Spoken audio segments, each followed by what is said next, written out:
hundreds of bodies buried in unmarked graves. This cemetery in La Macarena has become President Alvaro Uribe's nightmare in his last days in office. La Macarena is located deep into the Colombian jungle, in a place that was once controlled by the Revolutionary Armed Forces of Colombia, or FARC.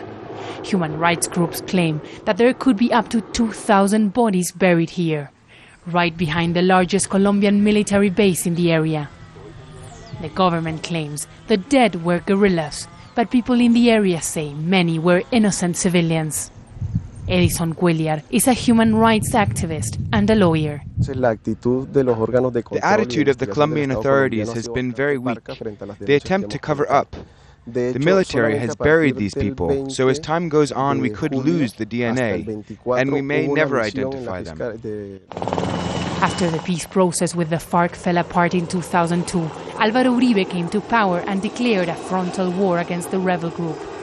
The new president doubled the size of the military and implemented what came to be known as Patriot Plan, with the help of the United States to confront the FARC in parts of the country where they used to operate freely.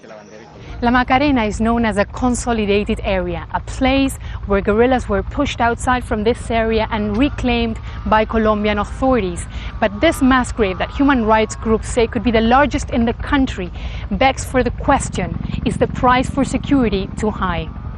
Raquel Benavidez certainly thinks so. She says her son was killed by the military and passed off as a guerrilla fighter. He was found in a mass grave. They killed my son for holidays, for some cash.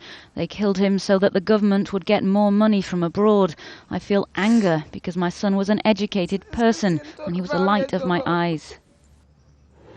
Uribe's government has been dogged by revelations that thousands of young poor men and women were killed to increase the combat body count and then presented as guerrillas. In exchange, their killers got rewards. People in the area say that most of the bodies that were buried here were brought by the Colombian military. And as you can see, they were buried in unmarked graves. This number is the number of the registry in the cemetery, and 2010 is the year they were killed.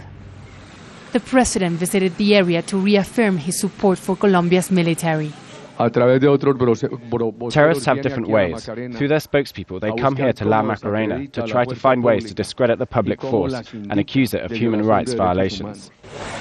For many, Colombia is a safer place since President Uribe took office.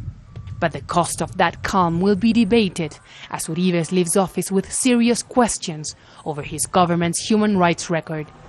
Teresa Bo, Al Jazeera, La Macarena.